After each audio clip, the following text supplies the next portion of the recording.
Band Cidade. Oferecimento Hyundai Urca. Falou Hyundai, falou Urca. Império das Tintas, em Uberlândia, Araguari, Monte Carmelo e agora em Patos de Minas. E Casa do Pintor, em Uberaba e Araxá. Participe da promoção Cores da Sorte.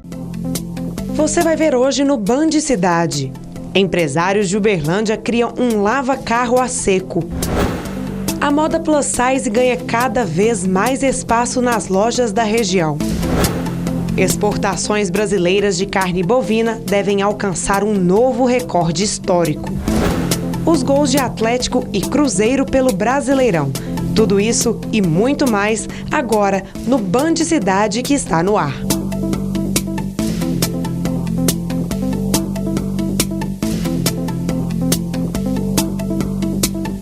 Boa noite. A falta de água em Uberlândia é uma realidade. A dificuldade foi mostrada várias vezes aqui na Band Triângulo. De olho no racionamento, 2 sócios tiveram uma ideia. Eles decidiram criar um lava-carro a seco. Os baixos níveis nos reservatórios e a escassez de chuvas na nossa região têm preocupado os estudiosos da área, que revelam que o maior problema da água não é a falta física, mas a má gestão dos recursos hídricos. Sem dúvida nenhuma, as responsabilidades precisam ser divididas entre todos os atores envolvidos. Pensando em evitar o desperdício, o empresário espanhol Martín Zamora explica que veio para o Brasil montar uma empresa de traslado funerário e que, por causa da burocracia, foi procurar outra área. Assim, encontrou na lavagem de carro a seco uma solução para praticar a sustentabilidade tão comum no exterior e pouco utilizada no Brasil. A maioria de lavajados se fazem a seco porque hay que ter a consciência de evitar o consumo. Herbert Vinícius Bruno é sócio de Zamora e explica que mais que lavar carros no local, se tem um cuidado especial com os veículos.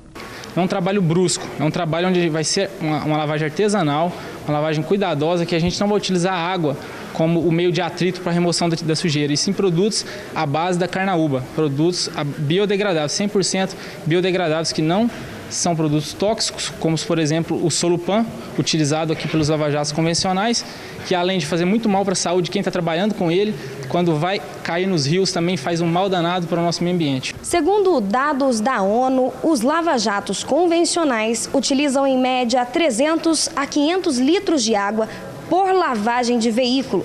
Aqui, neste lava-jato a seco, a questão da sustentabilidade está em primeiro lugar. Estamos observando aí através das campanhas publicitárias que os departamentos estão fazendo de água. E uma coisa que a gente trouxe para cá, uma ideia nova, uma ideia que mantém a sustentabilidade como principal missão. Quem aprovou a iniciativa foi o corretor de imóveis Carlos Henrique Souza, que fala da qualidade do serviço e sobre a consciência ecológica. A lavagem a seco faz porta, faz para-choque traseiro, dianteiro, ela dá uma vivacidade a mais no carro. Eu gostei muito.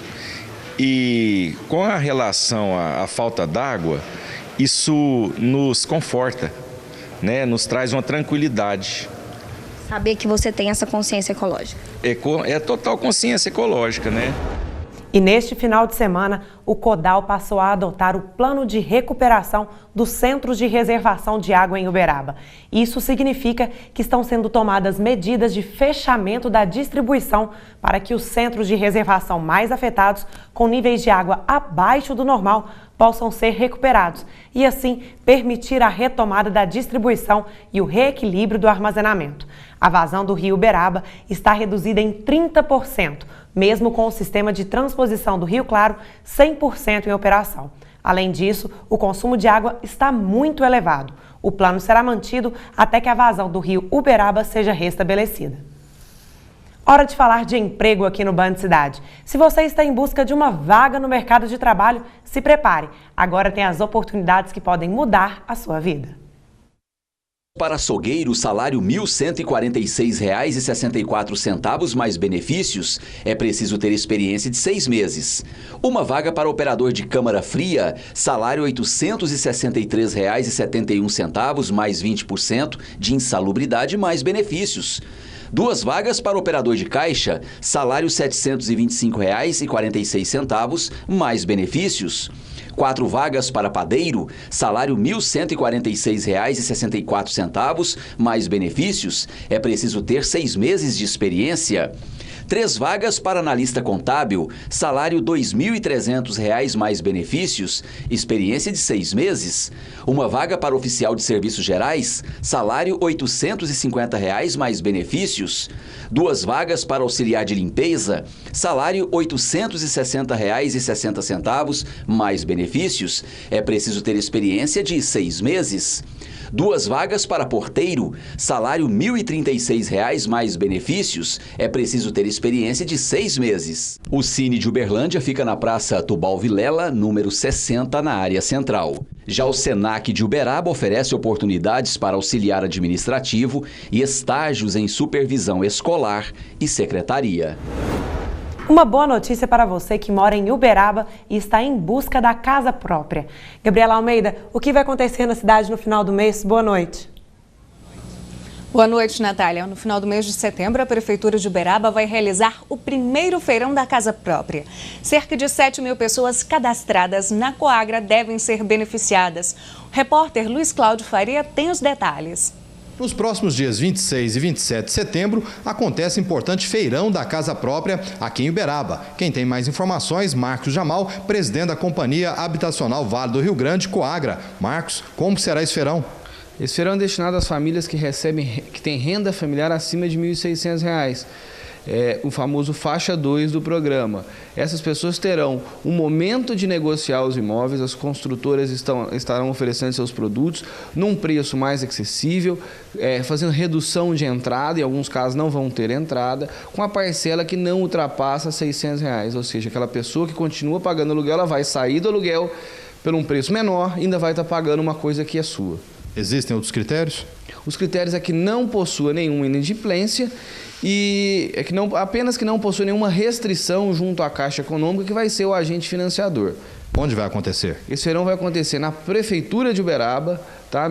Na frente da Prefeitura, e todos estão convidados a participarem e conhecer, porque são muitos imóveis à disposição e imóveis de excelente qualidade. Existem outros investimentos por parte da Coagra?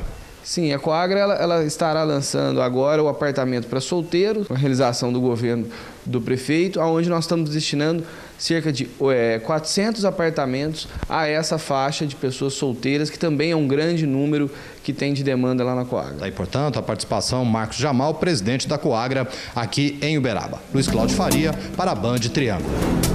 Exportações brasileiras de carne bovina devem alcançar um novo recorde histórico. Os detalhes você acompanha depois do intervalo. Até já!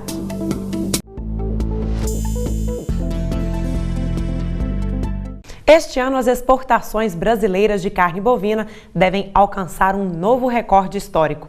Os novos mercados da China, Irã e Egito devem alavancar ainda mais as vendas externas nos próximos meses.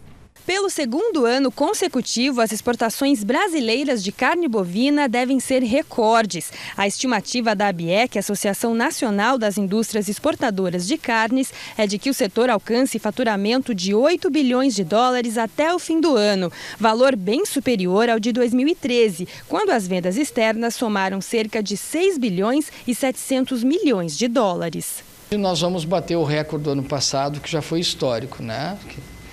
E a expectativa que se tem é a mantida na nossa declaração inicial no início do ano, que é exatamente a tentar alcançar os 8 bilhões de dólares, né? Além do aumento das exportações para a Rússia, principal destino entre janeiro e agosto deste ano, Egito e Irã retiraram os embargos à carne de Mato Grosso. Os dois países suspenderam as importações após a identificação do agente do mal da vaca louca em um animal do rebanho do estado. A reabertura foi confirmada após uma missão brasileira visitar as duas nações. Outro fator que deve beneficiar o setor é a volta das exportações para a China. O fim do embargo chinês à carne bovina brasileira, vigente desde 2012, foi anunciado em julho, mas até agora não houve oficialização de compras. A expectativa é de que a situação se normalize a partir deste mês. Houve a necessidade de se modificar a parte de certificação sanitária, e isso nos leva a ter um vai e vem de documentação, que deve se consolidar agora no mês de setembro, e a expectativa é que a gente tem concreta, já contar com a China para contabilizar esses 8 bilhões de dólares, que é o nosso cenário maravilhoso, digamos assim. É o presente de Natal para o setor, né? Alcançar esse objetivo de ser bom em volume, mas também ser bom em receita. Procurar roupas para mulheres com numeração maior não é tarefa das mais fáceis, principalmente porque muitas lojas não têm medidas adequadas. O mercado em expansão, a moda plus size ganha cada vez espaço no comércio. Os tempos em que ver modelos plus size em ensaios de moda e propagandas era algo novo causava até estranheza na maioria das pessoas, principalmente em lojistas e vendedoras. Mas isto está ficando cada vez mais no passado. Atender mulheres plus size, ou como muitos ainda dizem, as gordinhas, já é uma realidade no mercado da moda. A procura está aumentando. Olha, as pessoas que vestem numerações maiores, acima do 44, elas estão procurando com mais facilidade, elas estão se sentindo mais à vontade para ir atrás. O pior para uma mulher plus size ainda é o preconceito. Como toda mulher gordinha e agora plus size, né? A gente se sente extremamente discriminada, porque o vendedor te olha e fala, não tem o seu tamanho. É muito constrangedor. A gente até desanima, né? Sentir muito triste, porque você vai numa loja, a pessoa já vem com aquela cara, né? Como se diz, chegou uma gorda, né? Aí vai, te olha e fala assim, eu não tenho número para você. Ou então fala, o maior que eu tenho é esse aqui. Desconhecimento ou não acreditar no mercado? Muitos entendem que alguns lojistas não estão preparados para modificar seu modo de pensar. Eu acredito que para determinadas pessoas seja mais fácil de ser falado. A pessoa às vezes tem mais dificuldade em falar sim. Sim, eu tenho uma peça para você. Sim, eu quero te atender. Sim, eu quero trabalhar para você. Mesmo com a população com medidas fora dos padrões, poucos são os empresários que têm aproveitado este nicho de mercado. E toda gordinha quer ser bem atendida e estar cada dia mais bonita. Esse empresário vai ganhar muito dinheiro, porque nós, modelos, mulheres, mães, plus size, gostamos de comprar. O problema é atender bem alguém com formas diferenciadas e entender que o cliente também é um consumidor em potencial. E eu cheguei à conclusão que não existe diferença alguma. As expectativas, os medos, o brilho no olhar quando encontra a peça certa é o mesmo. Eu acho a roupa da moda, eu acho as roupas que cabem em mim, eu consigo escolher. Como é o caso do vestido de noiva, que foi feito especialmente para mim, com todas as minhas imperfeições, com todas as gordurinhas, escondeu tudo, o vestido ficou perfeito, realmente o vestido dos sonhos. Entre o comércio certo e o bom atendimento, as pessoas plus size precisam entender que o amor próprio vem em primeiro lugar. E hoje, as mulheres sentem-se bem dentro de roupas certas e para os momentos especiais. Eu me sinto uma diva. Uma propriedade no interior de São Paulo faz uso do sistema agroflorestal. A ideia é recuperar áreas de preservação permanente e tornar a reserva legal rentável. A Fazenda São Luís, em Orlândia, no nordeste de São Paulo, pertence à família do produtor Rodrigo de Campos há gerações. No século XX, a propriedade contribuiu para o ciclo do café. A herança daquela época ainda está presente em parte da estrutura da fazenda. Hoje, a principal atividade é a produção canavieira, que ocupa cerca de 200 hectares. Mas, além de produtiva, a propriedade se transformou em um verdadeiro laboratório. Em várias áreas são realizados experimentos agroflorestais, ou o uso de sistemas que buscam imitar a dinâmica natural das florestas com culturas agrícolas de produção comercial. Um exemplo da agrobiodiversidade é esta horta, que ajuda a abastecer a própria fazenda. Aqui são cultivados em conjunto folhosas, legumes e frutas num sistema de cooperação. Agrônomo de formação e empresário de fato, Rodrigo de Campos não concorda com a ideia de que as plantas competem entre si por espaço e nutrientes. Ele aposta no ciclo natural, como ocorre nas florestas tropicais e que, aos nossos olhos, parece que tudo é harmonioso. Ao mesmo tempo que o alface e rúcula estão crescendo, uma sementinha ou um pezinho de eucalipto está crescendo junto. A intenção é exatamente essa, a gente importar, quer dizer, trazer menos esterco. E aí a gente vai tornar também a horta mais sustentável. A exemplo do sistema usado na horta, Rodrigo produz também café usando o sombreamento da floresta. São 6 hectares já na 3ª safra, com um produto bem diferente do convencional. Em consórcio com o cultivo do café, encontramos também diversas frutas, como a banana e o abacate. Como a região está em uma área de transição entre o Cerrado e a Mata Atlântica, o produtor plantou várias árvores que se adaptam ou pertencem a esses biomas. É uma floresta onde você tenha os recursos para que a gente possa viver dela e dentro dela. Foi com esse sistema que o Rodrigo recuperou uma área de preservação permanente na propriedade a partir de 1996. Com o cultivo consorciado de milho e feijão guandu, ele percebeu o crescimento de algumas espécies nativas na área que fica a 30 metros do rio Ribeirão do Rosário. Foi quando começou a investir em agrofloresta. Quando a floresta superou a produção agrícola, ele abandonou a área. O uso do sistema agroflorestal empregado para recuperar a APP da fazenda foi aprovado pela Secretaria de Meio Ambiente do Estado de São Paulo e, segundo este consultor ambiental, é alternativa para produtores que têm áreas para recuperar dentro da propriedade e uma forma de tornar a reserva legal rentável. É muito importante, na hora de cadastrar, mostrar aonde está a sua reserva e mostrar qual é o manejo que você vai fazer na sua reserva. Você vai ver daqui a pouco no Band Cidade os melhores momentos de Cruzeiro e Atlético em mais uma rodada pelo Brasileirão. Eu volto em instantes.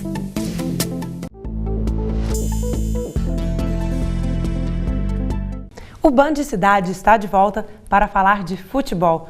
Boa noite, Ronei Bentes. Os times mineiros enfrentaram adversários que estão entre os melhores da Série A, hein? Boa noite.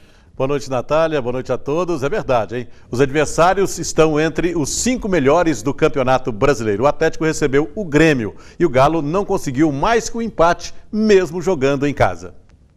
Um jogo de duas equipes que aspiram o G4 para encontrar o caminho dos gols. Leverkusen nem relacionou o Jô, que não marca há 19 partidas. Eu preferi tirar o Jô desse jogo justamente para ele ficar fora. Para ele ver a coisa de fora, repensar um pouco o que está acontecendo. O Grêmio criou a primeira chance no Independência com Juliano logo aos 2 minutos, mas Vitor salvou. No mais, só deu Atlético na etapa inicial. Luan exigiu boa defesa de Marcelo Groi. Depois, ele quase marcou um golaço neste chute de primeira. Carlos também ficou no quase. Neste lance, ele chegou a driblar Groi, mas mandou para fora. O ritmo do segundo tempo continuou o mesmo. O Grêmio, sem inspiração, teve a chance de abrir o placar nesta cobrança de falta de Felipe Bastos. O Galo chegou com Dátolo. O argentino tentou em chutes de fora da área. Tentou o gol olímpico. A grande chance do Atlético foi com Rodolfo, que quase marcou contra. E ficou nisso no Independência. Atlético 0.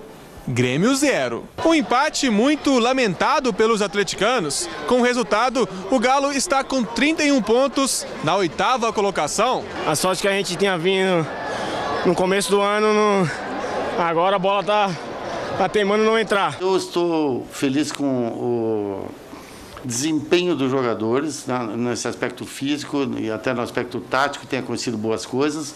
A única coisa é que nós estamos com resultados ruins. Matematicamente, resultados ruins. Então a gente tem que saber separar as coisas. Mais uma vez o Atlético perdeu a oportunidade de se aproximar do G4. Mesmo jogando em casa, não conseguiu vencer e mais uma vez o time mostrou uma certa irregularidade, um problema de falta de gols. O artilheiro Jô está em péssima fase, foi tirado da equipe e o técnico Levir Coupe vai ter muito trabalho para poder recuperar o Atlético e colocar o time novamente aí na briga por uma vaga, pelo menos na Taça Libertadores da América, já que brigar pelo título realmente ficou muito complicado. Agora, o Cruzeiro teve um jogo ainda mais difícil que o do Atlético. A Raposa enfrentou o segundo colocado e depois de muitas rodadas sem saber o que é uma derrota, os mineiros amargaram 2-0. Antes do jogo era só uma previsão. Pode ser, eu diria que uma das melhores partidas do brasileiro. Depois do jogo virou confirmação. Um baita jogo. O encontro dos líderes foi mesmo de encher os olhos. Mostrou dois times jogando para frente, criando chances. Quase todo mundo teve oportunidade de marcar. O Rafael Tolói perdeu. O Kaká perdeu. O Everton Ribeiro perdeu. O Ricardo Goulart tirou a tarde para dar trabalho para o Rogério Ceni. Nesse chute, o goleiro do São Paulo se espichou todo para espalmar. De longe, o Ricardo errou o alvo, mas olha onde foi parar o Rogério. Allan Kardec e Alisson também chegaram perto. Já deu para ver que foi uma partida aberta. Foi um jogo muito técnico, o Cruzeiro o tempo todo brigou para tentar empatar e modificar a situação. E os jogadores estão nesse sentido de parabéns e agora nós temos 2 jogos em casa e vamos ver se nesses 2 jogos a gente continua. Um dos melhores e o maior jogo do campeonato. Recorde de público no Morumbi. A maioria dos torcedores, claro, são paulinos, que saíram de casa e não se arrependeram. Com jogadas lindas. Foi pra bola, e claro, com gols. O primeiro com esse pênalti cobrado por Rogério Ceni. O segundo gol do São Paulo foi no segundo tempo. O Ganso cobrou o escanteio e o Allan Kardec teve 2 chances para marcar. 2-0. E o São Paulo entra de vez na briga pelo título. O Cruzeiro poderia ter conseguido um resultado um pouco melhor, teve chance até para empatar, mas a verdade é que o São Paulo jogou tudo ou nada nesse jogo. Sabia que se fosse derrotado, estaria praticamente fora da briga pelo título. E o Cruzeiro, mesmo perdendo, continua na liderança, queimou um pouquinho de gordura aí. Evidentemente que outros tropeços devem acontecer, porém, a campanha do Cruzeiro continua muito boa e, sem dúvida, o time ainda permanece sendo o favorito para conquistar o título. E agora vai ter 2 jogos em casa aí, para tentar a sua recuperação, viu, Natália? E o América, Ronei, após mais uma derrota, eles estão em crise? É verdade, o América está em crise, né? O time despencou na Série B do Campeonato Brasileiro, chegou a liderar por várias rodadas, depois permaneceu no G4, mas depois da Copa do Mundo, o América realmente vem fazendo uma péssima campanha, foi derrotado aí pelo Boa no Clássico de Minas, né, na Série B, e com a derrota o técnico Moacir Júnior acabou sendo demitido, ou seja, acabou a lua de mel também com o treinador. O América está em busca de um novo técnico para buscar aí a reabilitação nesta Série B. E agora uma boa notícia para os skatistas de Uberaba. A Secretaria de Esporte e Lazer iniciou as obras de reforma e adequação da pista no Parque das Acácias. O novo projeto tem a participação de alguns esportistas. As antigas rampas estão indo embora para dar lugar às mais novas, mais modernas. A pista de skate do Parque das Acácias, uma das mais utilizadas pelos apaixonados pelo esporte, irá possibilitar a realização de novas manobras e também de campeonatos. Carlos Eduardo, skatista em Uberaba há 28 anos, participou da escolha das mudanças. As principais mudanças serão nas transições que tem na pista, que vai atualizar o skate hoje, né? Que está um pouco ultrapassado, então vai dar para surgir novos atletas, melhores atletas também. A cidade vai ficar melhor o nível de skate com a pista nova. De acordo com o secretário de Esporte e Lazer, Luiz Alberto Medina, o skate é o segundo esporte mais praticado entre os jovens. Olha, a procura dos skatistas pelos espaços para praticar o esporte tem sido muito grande. Então a gente está sempre tentando oferecer opções. São 10 pistas públicas que nós pretendemos reformar e atualizar porque é um esporte que vem crescendo muito e exige essas atualizações para que motive os praticantes e eles tenham o conforto da prática desse esporte. A previsão é de que a reforma da pista de skate seja feita em 3 meses, mas esta não será a única prática esportiva beneficiada no local. Nós pretendemos acelerar essa reforma aqui, porque é um espaço muito usado, é um espaço muito requisitado pelos skatistas e requer adequações, uma vez que já tem um certo tempo que são os mesmos obstáculos. Pela segunda divisão do Campeonato Mineiro, o Uberaba Esporte fez a segunda partida na competição no final de semana. A equipe enfrentou o CAP Uberlândia e empatou em 1-1. O Zebu tem agora 2 partidas e 4 pontos na tabela de classificação. A equipe de Uberlândia joga a segunda partida no próximo domingo em casa contra o Ituiutaba. E o Jornal de hoje termina aqui. Uma ótima noite para você. Uma boa noite para você.